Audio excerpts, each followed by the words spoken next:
blind, have low vision, or have another print disability which makes reading, holding a book, or turning a page difficult or impossible. The content is copyrighted by the respective publishers. For more information, please visit us on the web at nfradioreading.org. Hello, excuse me, this is P. Fitz, and for the next hour I'll be reading from current issues of the Lockport Union-Sun and Journal on the Niagara Frontier Radio Reading Service.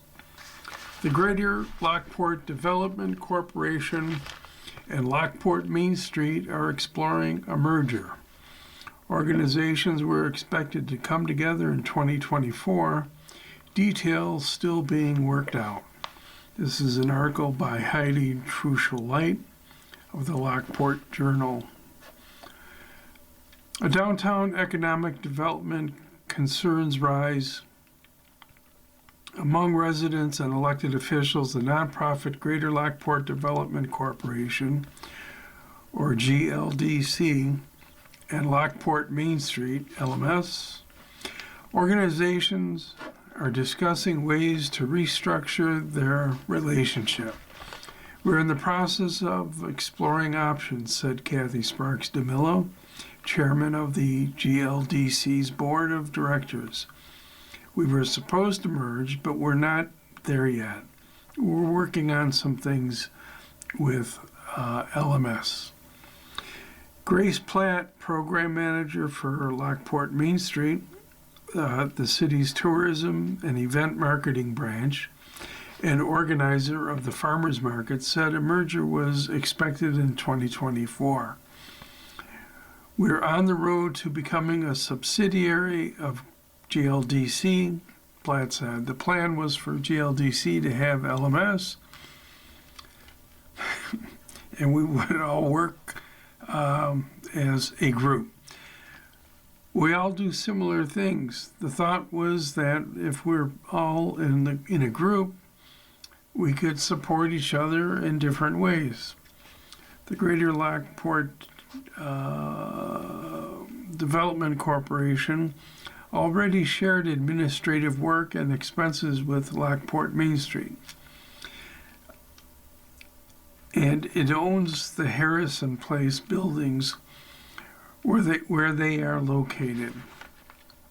There's a picture of one of the locks on the front page of the journal, and the caption is, LMS was awarded a Trail Town grant in April to create a brochure designed to connect visitors and users to the Empire State Trail, to local businesses, amenities, and attractions. Lockport Main Street is staffed on a part-time basis by Platt, who is part-time from the market manager and part-time social media marketer. The organization manages the festivals that bring thousands into the city by organizing the closure of streets, registration, fees, booth layout, and insurance for vendors, renting stages, assuring sales taxes collected by vendors, and managing safety considerations to prevent injuries and lawsuits, preparing event resolutions for approval by the Common Council, coordinating with tourism agencies, and marketing across all media. It's a huge city coordination for everything, Platt said. We need to do it correctly and safely. There needs to be much forethought. Platt said LMS is contracted to help the Lockport Heritage District Corporation and Historic Place Theater with its social media. We were told in March that we had to start paying our payroll, which really took us by surprise, Platt said, since this year is the first that we had to start covering our payroll. Last year, the GLDC paid it. We need to continue to increase our funding and be conscious of payroll. We're working on funding avenues. I think we have some really good support. To support events like LKPT Food Fest and Lockport Locktoberfest, and to run the DiscoverLockport.com website. Lockport Main Street solicits sponsorships at its website link, www.discoverlockport.com/support. We're in a tough spot because a lot of businesses look to Lockport Main Street as a chamber of commerce of sorts, Platt said. Our main goals are attracting people to the city. Platt said the organization also seeks grants, but you don't really know the outcome until the grant is accepted. They're highly competitive and they can be extremely restrictive. Every year we send out an appeal. Vicki Smith, President and CEO of Greater Lockport Development Corporation, and the city's Director of Planning and Development, confirmed that Lockport Main Street began paying its salaries earlier this year, but does not pay utilities or rent. The GLDC has more money going out than coming in, Smith said. Lockport Main Street, the Visitor Center, and the Lockport Locks Heritage District Corporation receive the city's hotel occupancy tax, Smith said, which is paid by people renting rooms. They are allowed to spend it for maintenance on property, marketing, and advertising. With the Visitor Center and Lockport Main Street using it to pay for salaries, Smith said, she issues the check to the organizations. While the Common Council unanimously reapproved the hotel occupancy tax earlier this month at 5%, Smith and Platt said a drop in Canadian tourism and operational changes at the city's 3 hotels have led to a decrease in that revenue. Now, the bed tax is nowhere what it used to be years ago. Platt said, we were hoping the bicentennial would kick that up, and it did a little bit, but it wasn't as high as pre-COVID years. This year, the Spark Hotel was not in operation until May. From 2019 to 2020, the total hotel occupancy tax collected by the city held steady at nearly $23,300, according to figures provided by Smith.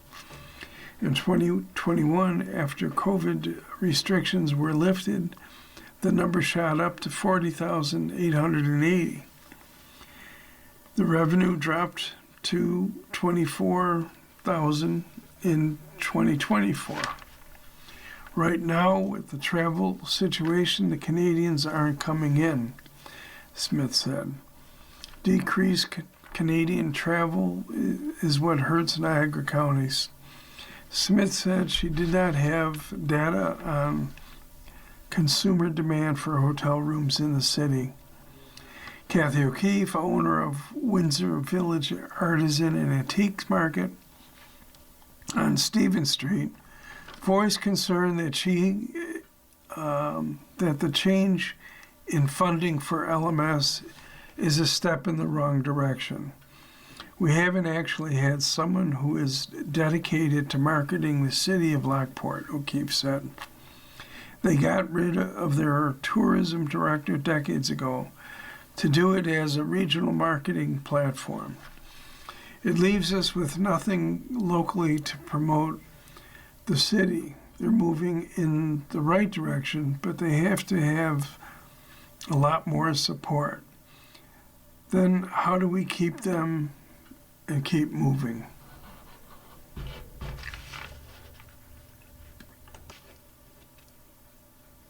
creating a partnership for good. People incorporated Habitat for Humanity to join forces to build an accessible home, by Robert Green of the Lockport Journal. Youngstown People Inc. and Niagara Area Habitat for Humanity each have their own objectives when creating new housing opportunities. People Inc. focuses on the elderly and disabled, while Habitat for Humanity focuses on making home ownership more affordable. In a first for both organizations, jointly they are constructing a single new affordable home, one meant for a household that includes someone dealing with a disability. We typically build larger unit apartments for seniors and those with disabilities, said People Inc. President and CEO Ann McCaffrey. This is our first effort to build a single-family home. The groundbreaking took place in October and is expected to a finish date is summer to fall of 2026. 2,015 square foot home will have an attached garage, 3 bedrooms, and a one-floor layout. The property on Hinman Street was originally donated to River Shore Incorporated, a Lewiston-based organization that supported people with disabilities and was merged into People Inc. in 2016. The organization had originally raised $350,000 for its project, intending to build a group home. McCaffrey said People Inc. started looking in earnest at continuing that project a few years ago, hoping to have an individual or family with a disability and end up owning the home. When team members spoke with Niagara Area Habitat for Humanity about collaborating, they developed an arrangement to jointly endeavor on the project. People Inc. already has a history of building affordable apartment complexes for senior citizens and people with disabilities. Its 39 projects across Erie and Niagara counties range between 30 and 90 units each. Our whole mission is to let everyone have a decent, affordable, safe place to live, said Gina Beam, Executive Director for Niagara Area Habitat for Humanity. A lot of times the costs involved in the house being built for accessibility issues can be out of the price range for someone with disabilities. Alongside the original $350,000 that was raised, the Hinman Street house received a $50,000 state grant through the Department of Homes and Community Renewal. The sale of the property will also help cover project costs with whatever mortgage the homeowners require, never going over 30% of their income. Barden Building of Middleport and Long Associate Architects are completing the home design. Habitat for Humanity volunteers will assist in construction and furnishing. Brian Smith, Vice President of Real Estate for People Inc., said the home follows universal design guidelines so that entry has 0 steps and the bathroom and kitchen are accessible. Special reinforcements and plumbing are also required to meet the definition of accessibility. From the start of accessibility, it is the core of the design of the building. Once completed, the home will be sold to an eligible buyer through Habitat for Humanity home ownership program. The chosen homeowner will have to meet income eligibility requirements and provide 100 hours of sweat equity in the project. You are listening to a reading of articles and features from the Lockport Union-Sun Journal on the Niagara Frontier Radio Reading Service. What's next for New Yorkers on SNAP? Those who rely on federal food assistance could see more program disruptions in coming months. An article by Jai Jenny Zhu of New York Focus. This story first appeared in the New York Focus, a nonprofit news publication investigating New York State politics. You can sign up for their stories at nysfocus.com/newsletter. After a chaotic November, the Supplemental Nutrition Assistance Program is back on track, at least for now. The government shutdown suspended SNAP payments nationwide on November 1st.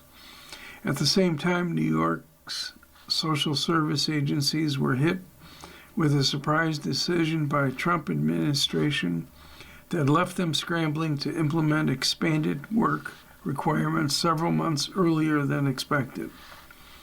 A messy legal battle involving 25 states and the Supreme Court ensued, but it wasn't until Congress responded, the federal government, on November 13th, that the White House seemingly acquiesced to mounting pressure from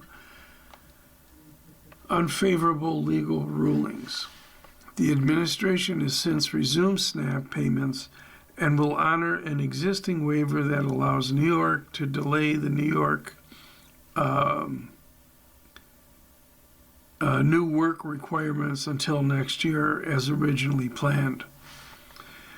My brain just couldn't wrap itself around what the heck was going on, said Diana Ramos, an activist with Urban Justice Center's Safety Net Project and a SNAP recipient from the Bronx.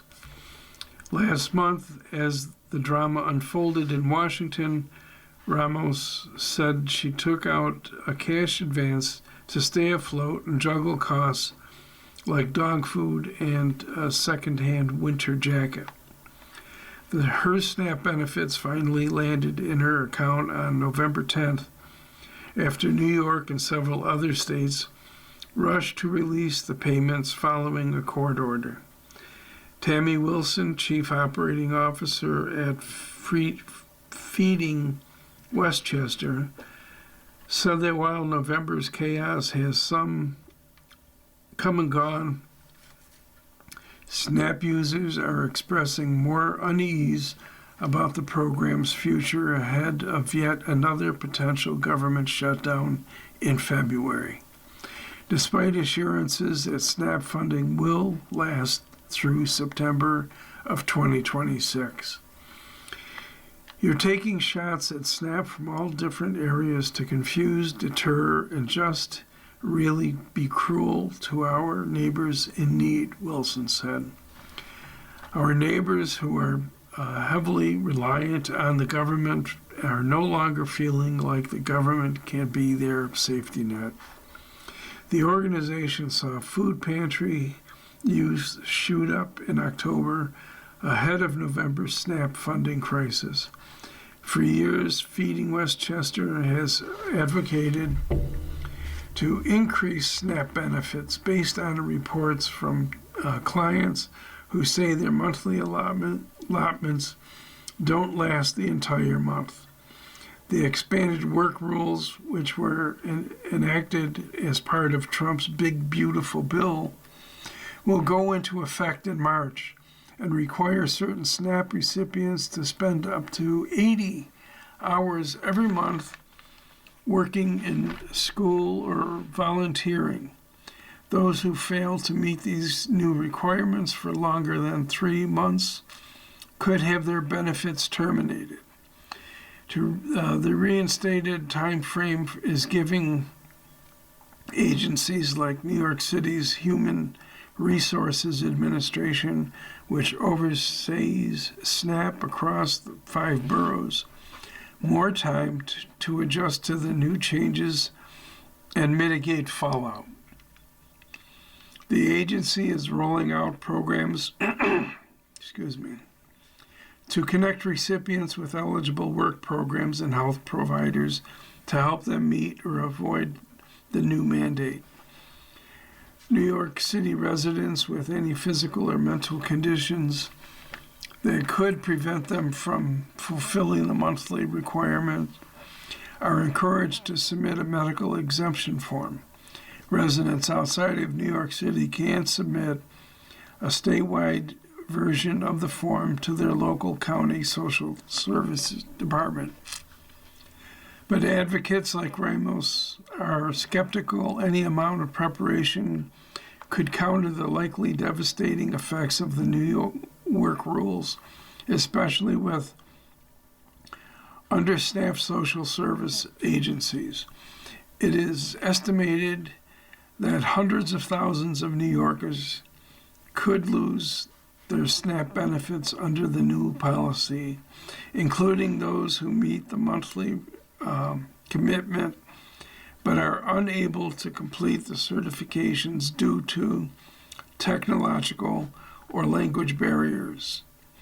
Administrative errors and delays, which have long been an issue across the state, could also result in wrongful benefit terminations. Even more changes could be on the way. Since the shutdown ended, the Trump administration has ratcheted up its threats to cut off SNAP benefits to states that don't comply with a controversial data sharing policy announced earlier this year. Ramos is named in a lawsuit challenging the data policy, which has heightened fears around privacy as well as potential immigration enforcement. Why do you need this? Am I going to get a knock on my door because I have a Hispanic last name? Said Ramos, who is Puerto Rican. The administration is also pursuing a rule change that could discourage eligible immigrants from using public benefits by allowing officials to factor benefit usage into decisions about citizenship or permanent legal status. If you still haven't received your regular SNAP benefits for November or December, get in touch with your local county social service department.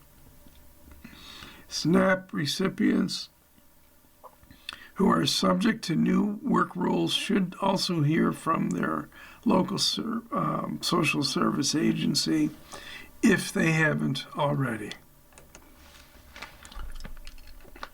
Keeping an eye on the flu. Winter virus season so far is not too bad, but doctors worry about suffering to come.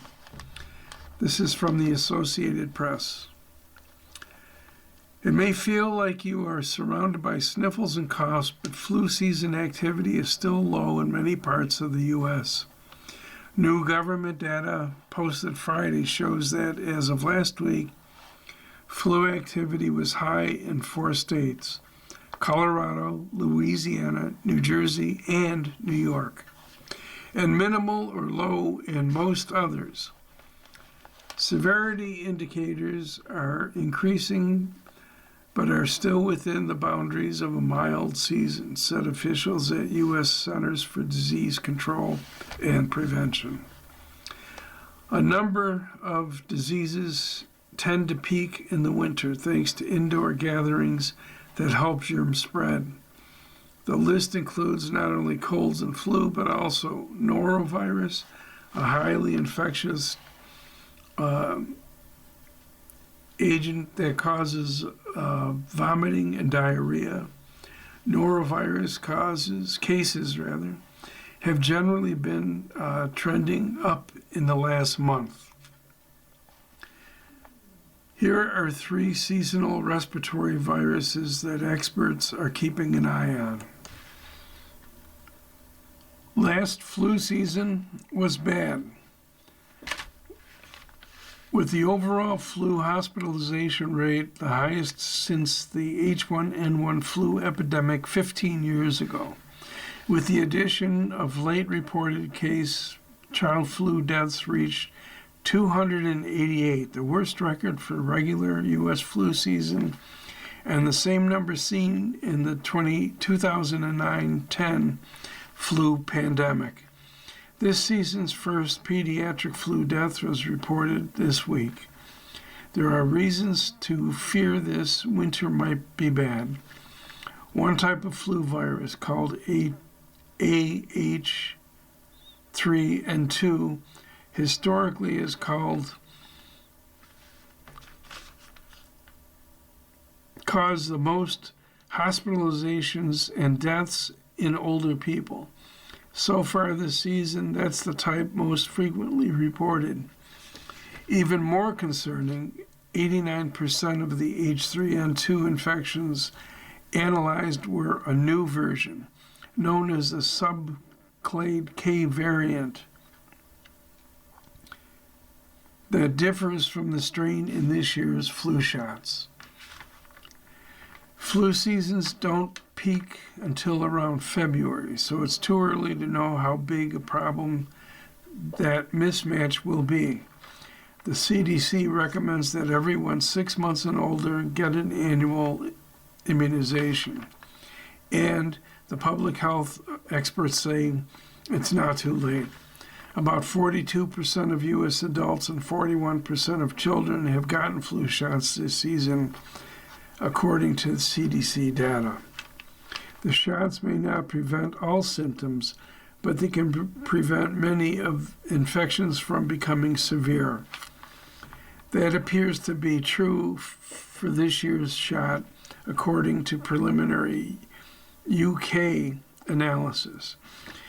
Respiratory syncytial virus is a common cause of cold-like symptoms, but it can be dangerous for infants and the elderly, and is known for filling hospitals with wheezing babies every fall and winter. RSV seasons typically peak by December or January, but the season seems to be starting later than usual. Reported cases so far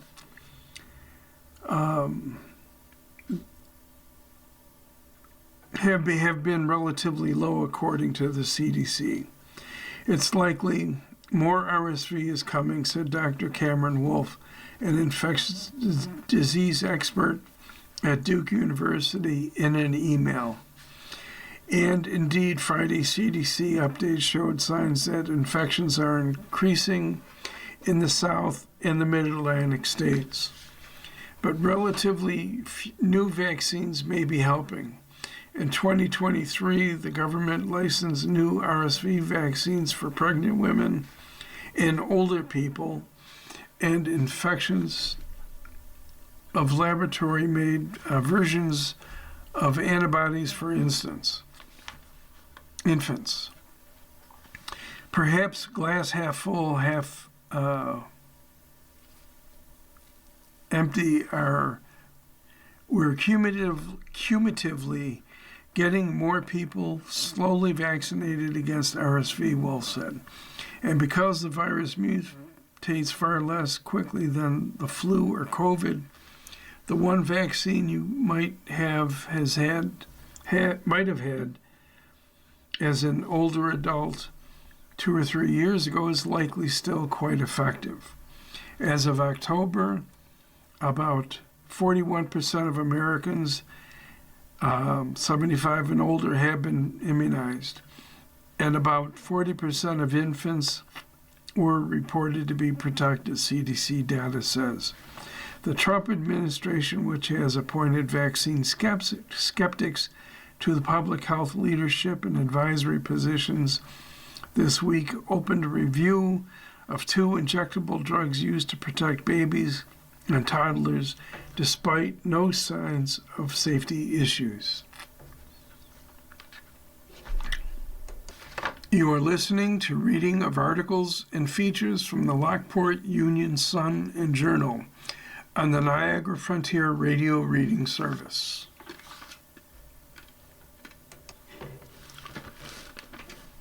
Catholic Charities warns of scam. Catholic Charities of Buffalo says some immigration legal service scams are using the agency's name to victimize vulnerable immigrants. The illegal scams are being conducted both here locally and across the country using both Catholic Charities USA and individual agency names. Scammers are claiming immigrants can enroll in legal programs by paying a fee, but these programs do not exist, and neither Catholic Charities of Buffalo nor Catholic Charities USA assist with bond payments. Catholic Charities will never request payments for any service via funds transfer system such as Zelle or Venmo. Catholic Charities of Buffalo does provide immigration and refugee resettlement services and is alerting its current and past clients about the scam. The agency encourages its clients and community members who receive solicitation from any Catholic Charities organization to call 716-218-1400 and confirm the information with Catholic Charities of Buffalo before taking any action. Niagara County starting child care wait list over lack of state funding. Officials seeking increase in state contribution as more families become eligible. Niagara County Department of Social Services has had to implement a child care assistance wait list due to the state of New York's failure to provide sufficient increase child care funding for the 25-26 fiscal year. The county does not receive enough state and federal funding to support all families who now qualify under the state's expanded eligibility rules and regulatory requirements. This is not the outcome we want for our families or our child care providers, Niagara County Legislator Jeff Elder said. Niagara County is committed to supporting working parents, but we cannot fund what the state has expanded without providing the resources to sustain it. We continue to advocate for increased state support so that every family can apply for child care assistance they may be eligible to receive. According to Social Services, in recent years, New York State has significantly broadened eligibility criteria, increased administrative mandates, and required counties to provide 12 months of continuous child care eligibility for approved cases. However, despite these expansions, the state allocation to counties has not increased. As a result, Niagara County must begin limiting approvals once current funds are fully committed. Continuing to fund the eligible child care cases would require more than $13 million in additional county funds in the 2026 budget, an unsustainable increase that would continue to grow due to the mandated 12-month guarantee for approved cases.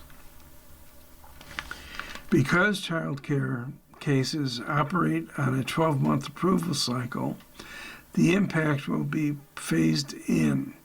Beginning Monday, all new child care subsidy applicants and recipients and recertifications submitted after this date will be placed on a wait list. Current recipients will continue receiving benefits until their 12-month eligibility period ends. Families whose recertification occurs after Monday will also be placed on a wait list until additional funding becomes available. Approximately 80 families recertify each month, meaning the financial impact and the number of families placed on the wait list will increase gradually over the coming year. Niagara County acknowledges the hardship this situation creates for working parents, children, and child care providers. Social Services Commissioner Megan Lutz said, affordable, reliable child care is critical to family stability, early childhood development, and the strength of the local workforce. To remain within the state allocation, the county must reduce its child care subsidy, spending until additional funding becomes available. As such, Niagara County will continue to monitor funding levels weekly and update the public as conditions change, and continue advocating to New York State for increased allocations. In addition, the county will explore potential state waivers, including amending the definition of low income to prioritize the most financially vulnerable families and providers in identifying community resources and alternative child care options whenever possible. Donated flour leaves bakery in a flurry of gratitude. Part of Church of Jesus Christ of Latter-day Saints donation finds its way to the Cookie Cottage. Heidi Truschel Light is the author of this article. The Cookie Cottage Bakery in Wilson experienced a blizzard on Wednesday when more than a ton of flour dropped down on them just in time for Christmas, courtesy of the Church of Latter-day Saints, LDS. Christine Hannon, co-owner of the Cookie Cottage, said she was incredibly surprised when she was told about the flour donation. Shocked was the emotion, she said. Hannum said she received a call from Wilson resident Brad Simpson, stake president for the LDS Church in the Buffalo, Niagara area. He didn't tell me the quantity. He just said, "You guys use all-purpose flour, right?" The flour was part of a tractor trailer of surplus foods made available to LDS churches in each region. Simpson said he had decided to direct the food donation to Niagara County because it tends to be overlooked. I think a lot of the smaller pantries up here don't get the same amount of attention as the larger ones in Buffalo, he said. Simpson said that because of the trucks are filled with surplus, he couldn't find out the contents until nearly a week ago, as he talked to the food pantries and found that they did not accept flour. That's when Hannum found out that 72 cases of flour were available, totaling 2,160 pounds. Cookie Cottage employee Michelle Galnett happened to pick up the phone when it rang. I was like, "Holy moly," Galnett said. Hannum said the flour would get the Cookie Cottage through January.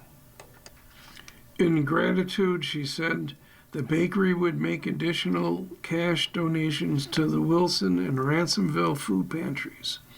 With local pantries open 1 or 2 days a week, Hannum and her partner, Anna Han, have made the Cookie Cottage an easy access location for donating food and cash and allowing those in need to grab free groceries and go.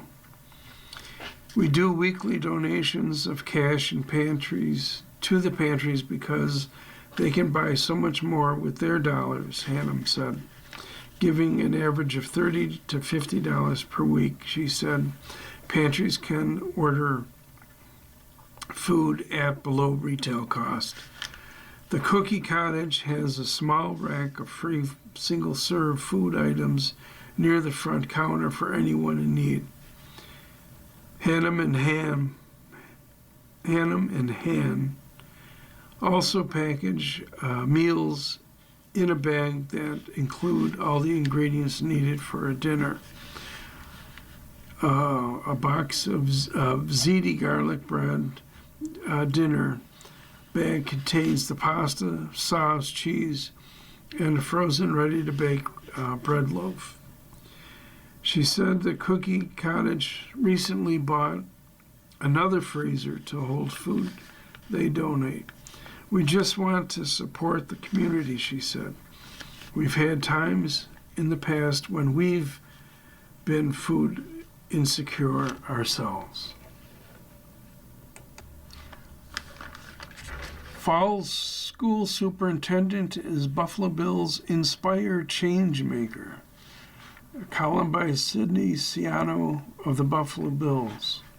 The Buffalo Bills announced Mark Laurie as the Bills' 2025 Inspired Changemaker on Tuesday, an annual recognition celebrating leaders who are driving a significant, measurable change in their communities across the NFL's Inspired Change initiative.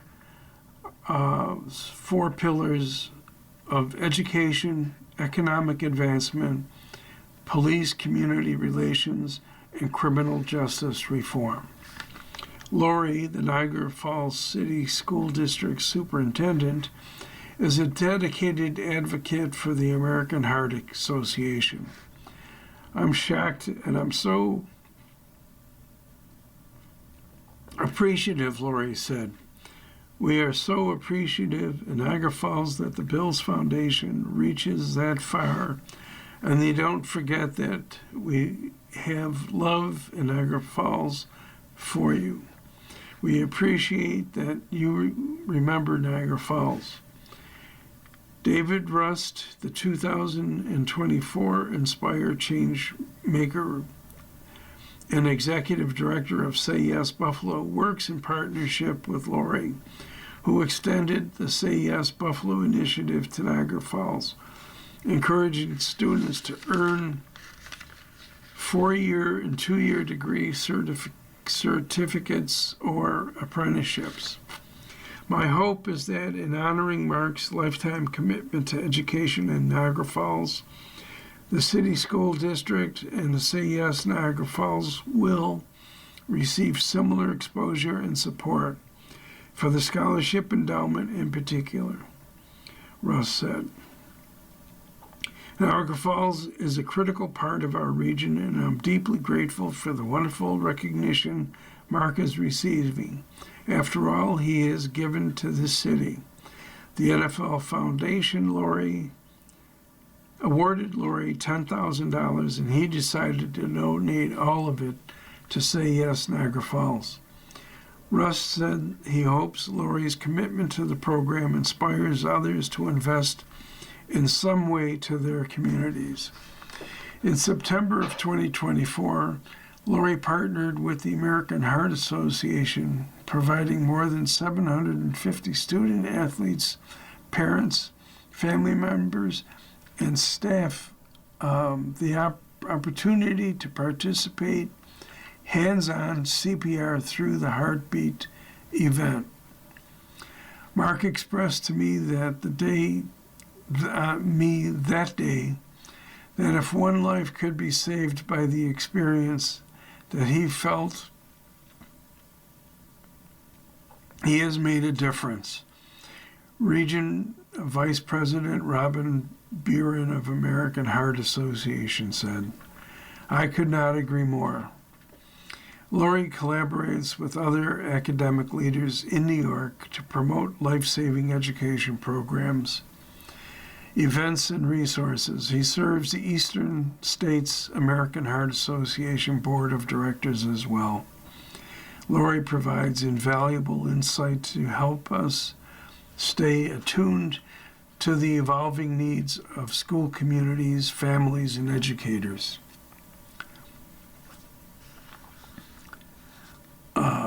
Regent Senior Vice President Abby Bartley of the American Heart Association said, his perspective strengthens our ability to deliver meaningful impact where it matters most. On December 28th, Lori will be recognized at the Bills Inspire Change game against the Eagles. You are listening to a reading of articles and features from the Lockport Union-Sun Journal on the Niagara Frontier Radio Reading Service.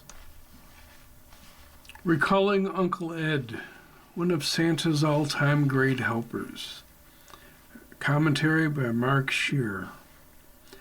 My holiday thoughts turn this week to my late Uncle Ed Grabsky. Uncle Ed was a wonderful man of many talents. He had a joke for all hours and every occasion. He was an accomplished musician who played multiple instruments, fondly remembered by many as the guy who played saxophone as a longtime member of the Jumping Jacks polka band. In our family, around this time of year, he also served as our very own version of Santa Claus. No, he wasn't the real deal, but if there was a Hall of Fame for Santa helpers, Uncle Ed would be a first ballot pick. He donned the red suit and hat and white Santa beard with a great pride and deep commitment. He laughed and winked and giggled his way into countless family holiday celebration memories. His performances were funny and unforgettable. His Santa antics popped back into my consciousness while I was thinking about the joys of Christmas that my own children truly appreciate and understand. It dawned on me right in that very moment that Uncle Ed's version of Santa Claus was, in many ways, a gift intended mostly for me. Of my generation of cousins, I am the youngest. And by the time I came around, my sisters and the children of my aunts and uncles were already in their teens and early 20s. At older ages, their appreciation for Uncle Ed's Santa impersonations hit them differently. For me, they landed right in the sweet spot at a time in a child's life when they are in absolute awe of being in the presence and getting presents from jolly old man in a velvet red Santa Claus suit.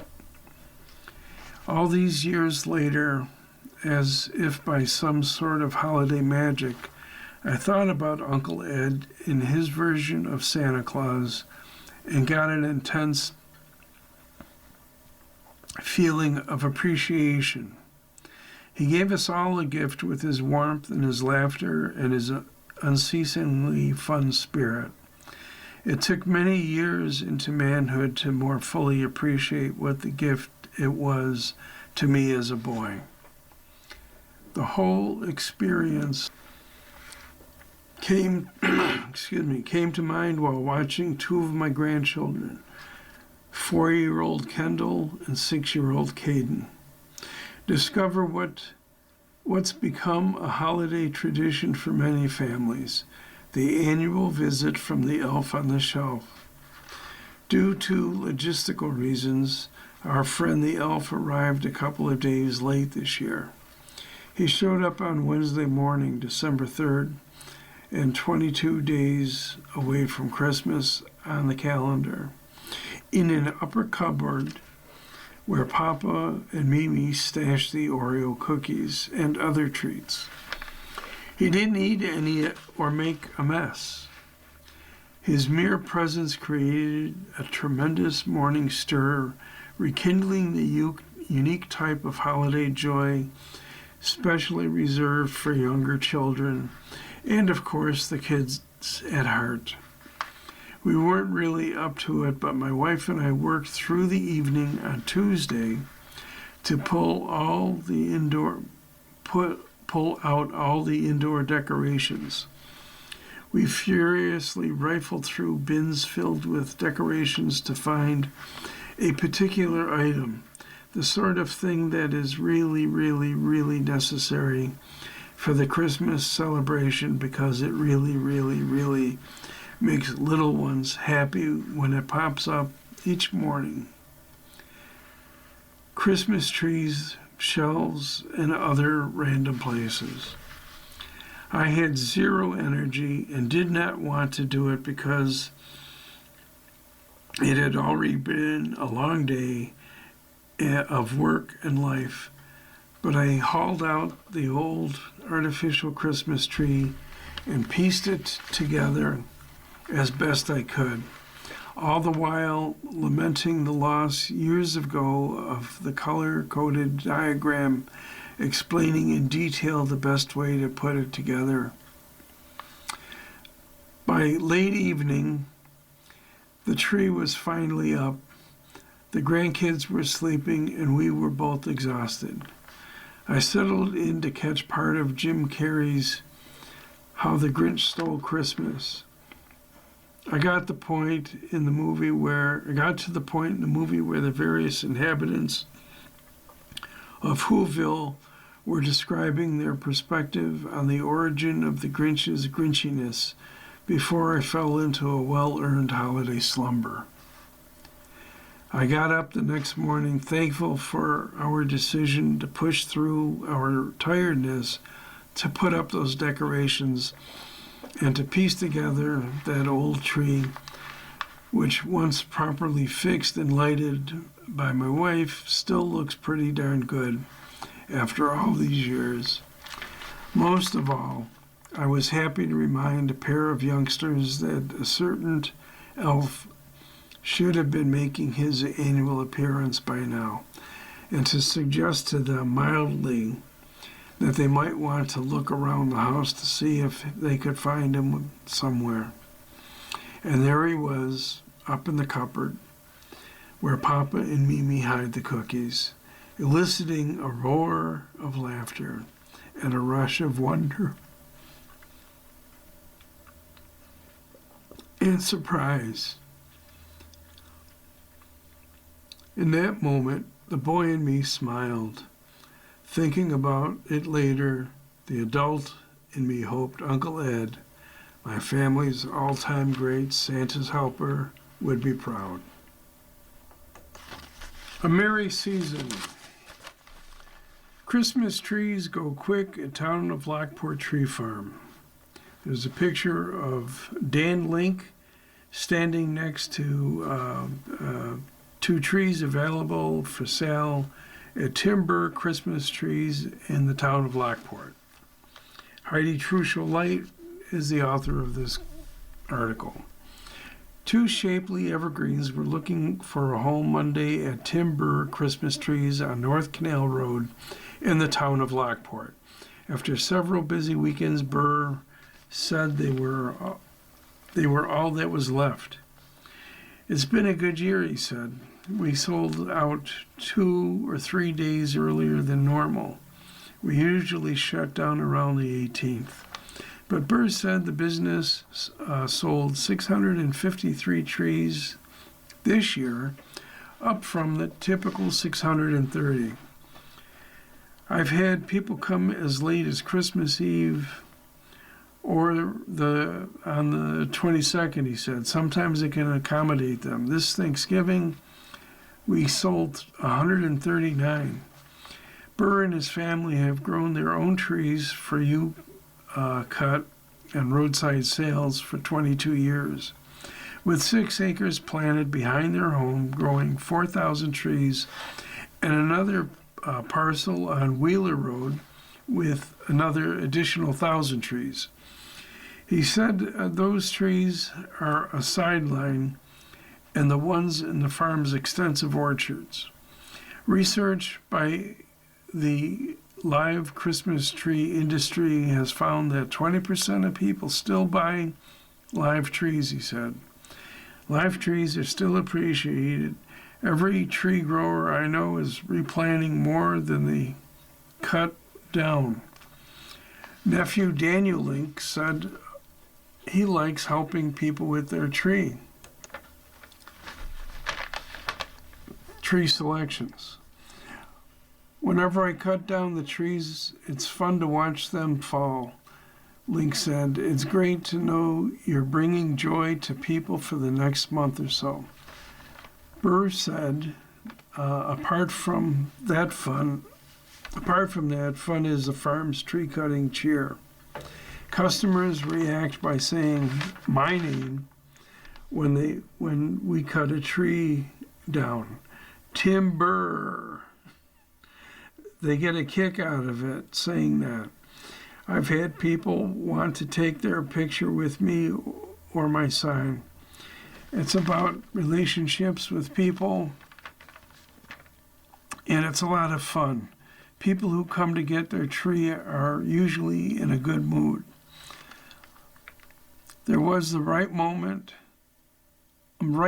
of snowfall this year to create Christmas spirit without a battle against blizzards, Burr said. We have sleds here if they want to go out and cut and bring their own tree up. He said a lot of people take pictures with the tree that they've selected. People bring their dogs out. We get people from all over Niagara County and Orleans and Erie counties. Burr said it takes 7 or 8 years for a seedling tree to grow large enough to sell. The farm grows a variety of evergreens with Fraser fir, concolor fir, Canaan fir, and balsam fir, the most popular. There are also plantings of Turkish fir and Nordman fir, the most popular Christmas tree in Europe, Burr said, but rare in this area. The business is a family matter, with Burr's wife, Deb, pitching in during the summer with mowing the tree rows and watering. This year I watered a lot because it was so dry, she said. Deb said they didn't lose too many seedlings in the summer heat. Tim babies the trees. You've been listening to a reading of articles and features from the current issue of the Lockport Union-Sun Journal. Your reader has been P. Fitz. Thank you for listening. Coming up next in the Niagara Frontier Radio Reading Service, we have a reading of the Wall Street Journal Off-Duty section. At 7 o'clock, we got Harper's Magazine, and at 8 o'clock, we have Sports Illustrated. Stay tuned for these readings and more throughout the day. You're listening to the Niagara Frontier Radio Reading Service. Radio readers broadcast daily readings 24 hours a day of newspapers, magazines, and books to area people who are blind or have a print disability who are provided reading radios. Our broadcast signal is provided at no charge by WNED. Radio reading broadcasts throughout the city of Buffalo, western New York, and southern Ontario's Niagara Peninsula. For more information on the Niagara Frontier Radio Reading Service, call us at 716-821-5555.